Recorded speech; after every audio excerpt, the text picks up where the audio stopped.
दोस्तों, प्रहार अकेडमी फिर से आपका स्वागत है। आज मैं आपके लिए लेकर आया हूँ भारत के जो स्वतंत्रता आंदोलन थे या महान जो व्यक्ति हुए, समाज सुधारक थे, उनके बारे में उनपे टॉपिक है। पहला क्वेश्चन है, मैं बिना देर किए हुए क्वेश्चन पर सीधे आता हूँ। निम्नलिखित में किस भारतीय पुनर्जागरण के जनक किसे किसे भारतीय पुनर्जागरण के जनक या आधुनिक भारत के पिता के रूप में जाना जाता है? पुनर्जागरण का मतलब होता है कि पुनः से जगाना। तो आधुनिक भारत, जब आधुनिक भारत का निर्माण हो रहा था तो फिर नए भारत का निर्माण हो रहा था, उस समय पुनर्जागरण किसने करवाया? तो ऑप्शन ए में है राजा राम मोहन राय, बी में है महात्मा गांधी, सी में है जवाहरलाल नेहरू और डी में है सुभाष चंद्र बोस। तो इस आपको राजा राम मोहन ये राइट आंसर है, क्योंकि इन्होंने बहुत सारे समाज सुधार के लिए काम किए थे, जैसे सती प्रथा का अंत करवाना, बाल श्रम को कम करवाना, बाल विवाह को कम करवाना इत्यादि इनका मुख्य योगदान था। तो इसलिए इन्हें कहा जाता है आधुनिक भारत के पिता के रूप में। भारतीय पुनर्जागरण का श्रेय भी किन्हें दिया जाता है? तो राजा राम मोहन राय को। अब हम चलते हैं क्वेश्चन नंबर 2 की ओर। निम्नलिखित में कौन सा सामाजिक धार्मिक सुधार आंदोलन राजा राम मोहन राय के द्वारा स्थापित किया गया था? यानी कौन सा ऐसा संस्था है जो किस लिए? सामाजिक सुधार के लिए। सामाजिक और धार्मिक सुधार। धार्मिक सुधार कहने का मतलब है कि धार्मिक रूप से जो बंटवारा किया गया था, हिंदू धर्म में बहुत सारे कास्टिज्म बटा गया है और उस कास्ट के मुताबिक के नजरिए से एक दूसरे को नीचा दिखाने का प्रयास किया जाता है। तो उसको दूर करने के लिए इन्होंने एक संस्था की स्थापना की थी, जिसका नाम था ब्रह्म समाज। आर्य समाज की स्थापना दयानंद सरस्वती के द्वारा किया गया था। थियोसॉफिकल सोसाइटी की स्थापना ये किया गया था इंग्लैंड में, और सत्य शोधक समाज के संस्थापक थे ज्योतिबा फूले। तो आपका राइट आंसर है आर्य समाज, माफ कीजिएगा, ब्रह्म समाज, ऑप्शन नंबर 2। अब हम चलते हैं क्वेश्चन नंबर 3 की ओर। सामाजिक सुधार के क्षेत्र में राजा राम मोहन राय की सबसे बड़ी उपलब्धि क्या थी? अभी ये बताया कि राजा राम मोहन राय ने बहुत सारी सामाजिक उपलब्धि, सामाजिक सुधार किए थे। बाल विवाह, सती प्रथा, जातिवाद, भेदभाव, छुआछूत, सबके ऊपर इन्होंने काम किया था।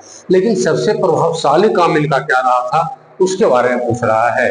गुलामी, अस्पृश्यता मतलब छुआछूत, छुआछूत, बाल श्रम, सती प्रथा। तो यहाँ पे सती प्रथा सही आंसर है, क्योंकि सती प्रथा का उन्मूलन का श्रेय राजा राम मोहन राय को जाता है और लॉर्ड कैनिंग को जाता है। तो आपका right answer option number D. अब हम चलते हैं क्वेश्चन नंबर 4 की ओर। राजा राम मोहन राय ने कौन सा अखबार शुरू किया था? राजा राम मोहन राय अखबार भी चलाए थे, संपादक भी थे। द बंगाल गजट, संवाद कौमुदी, कोलकाता गजट, द बंगाल समाचार। उन्होंने संवाद कौमुदी नाम की एक पत्रिका का संपादन किया था, जो आपका बंगाली भाषा में था, बंगाली भाषा।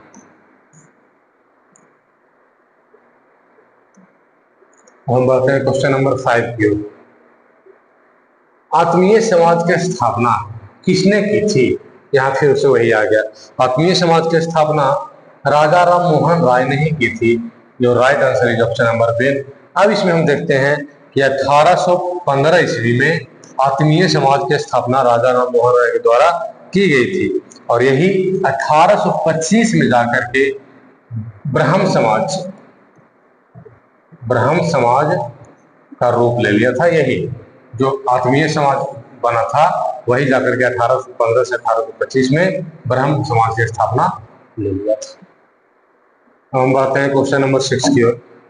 दयानंद सरस्वती का वास्तविक नाम क्या था? तो दयानंद सरस्वती एक महान विचारक थे, एक महान मतलब क्या कह सकते हैं उसको, विचारवादी भी थे। तो उनका मूल नाम था मूल शंकर। वास्तविक नाम क्या था? मूल शंकर। ऐसे उसको कहा जाता है मूल शंकर तिवारी। मूल शंकर तिवारी उनका पूरा नाम था, दयानंद सरस्वती का। अब हम आगे बढ़ते हैं क्वेश्चन नंबर 7 की ओर। निम्नलिखित में किस मिशन के संस्थापक दयानंद सरस्वती थे? यानी कि दयानंद सरस्वती के द्वारा कौन सी संस्था की स्थापना की गई थी? ऑप्शन में है ब्रह्म समाज, ऑप्शन बी में है आत्मीय समाज, ऑप्शन सी में है रामकृष्ण मिशन, ऑप्शन डी में है आर्य समाज। तो ये दोनों तो एक ही है, एक ही संस्था, कन्वर्ट होकर के चेंज हो गया था, समय के साथ बदल गया था। अब बच गया आपका आर्य समाज और रामकृष्ण मिशन। तो रामकृष्ण मिशन के संस्थापक है स्वामी विवेकानंद। स्वामी विवेकानंद। स्वामी विवेकानंद शिष्य भी थे रामकृष्ण मिशन के। उन्होंने अपने गुरु जी के नाम पर एक संस्था की स्थापना की थी। इस तरह से हम इसको याद रखेंगे। तो बच गया आर्य समाज, यानी कि आर्य समाज के संस्थापक कौन है? दयानंद सरस्वती। दयानंद सरस्वती। मूलशंकर तिवारी, ये से याद रखेंगे, मूलशंकर तिवारी। क्योंकि आपका वास्तविक नाम कहीं नहीं छूटता है, उपनाम छूट सकता है लेकिन वास्तविक नाम आपका रहेगा। अब हम बात हैं क्वेश्चन नंबर 8 की ओर। वेदों की ओर लौटो का नारा किसने दिया था? वेदों की ओर लौटो कहने का मतलब है कि अभी भी हमारा जो हिंदू समाज है, इसके नौजवान अब तो कुछ हद तक जैसे ही बीते कुछ सालों में एक लहर सी दौड़ी है नौजवानों में, लेकिन अभी भी बहुत सारे युवा अपने संस्कृति से भटके हुए हैं। उन्हें पूरे दुनिया में जो चकाचौंध दिख रहा है उसमें उजराए हुए हैं। उन्हें पता ही नहीं कि हमारी संस्कृति से बढ़ते कुछ है ही नहीं। दुनिया में जो भी उत्पन्न हुआ है वो हमारी संस्कृति से ही उत्पन्न हुआ है। तो वेदों की ओर लौटो का नारा किसने दिया था? तो वेदों की ओर लौटने का नारा स्वामी दयानंद सरस्वती ने दिया था। दयानंद सरस्वती ने, इन्होंने नौजवानों से आग्रह किया था, आह्वान किया था कि अपने संस्कृति, अपने धर्म की ओर लौटिए। आपके धर्म में बहुत सारे ज्ञान की बातें हैं, इसको पढ़िए और नॉलेज लीजिए आप। तो इस तरह से हम याद रखेंगे दयानंद सरस्वती। अब हम बढ़ते हैं क्वेश्चन नंबर 9 की ओर। सत्यार्थ प्रकाश नामक पुस्तक के लेखक कौन है? सत्यार्थ प्रकाश नामक पुस्तक के लेखक कौन है? ऑप्शन में है स्वामी दयानंद सरस्वती, राजा राम मोहन राय, अरविंद घोष, स्वामी विवेकानंद। तो सत्यार्थ प्रकाश पुस्तक का मतलब है सत्य से जो प्रकाश निकलता है, सत्य से जो प्रकाश निकलता है। तो ऐसे पुस्तक के लेखक कौन है? तो Dayanand Saraswati. Dayanand Saraswati. Option A my right answer. अब आगे बढ़ते हैं क्वेश्चन नंबर 10 की ओर। आर्य समाज की स्थापना कब की गई थी? आर्य समाज की स्थापना कब की गई थी?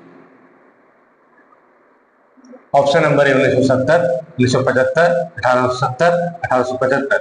मैं आपको बता दूं कि आर्य समाज की स्थापना दयानंद सरस्वती के द्वारा